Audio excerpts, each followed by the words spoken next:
खुलुमबाय। गोजोन फुंबिलिनि गासैबो बड'लेण्ड बुब्लिनि अनसायगिरिफोरखौ बरायग्रोबाय।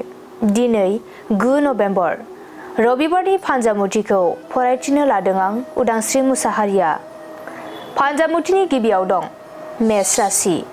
फिसा दायनि थाखायनो सोरजोंबा नांलायनाय जानो हागौ, सुथुर जालायना थागोन। बृष राशि। माखौबा सानना गोसोआ हरखाब गिखांनाय सोमजिगोन। मिथुन राशि।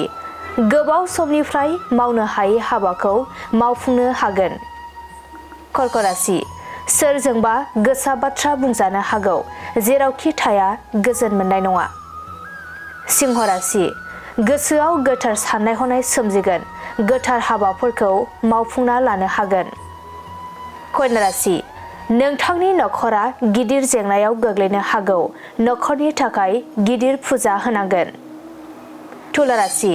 नोंथांनि मावनो लानाय खामानियाव हेंथा नुजाथिनो हागौ, खामानिफोरा आद्रा जानानै थागोन।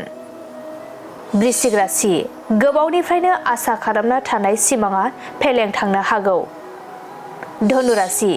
दिनै नोंथाङा बेफार फालांगि खालामोब्ला गोबां मुलाम्फा जानो हागौ, रांखावरि आरजिना लानो मोजां सान।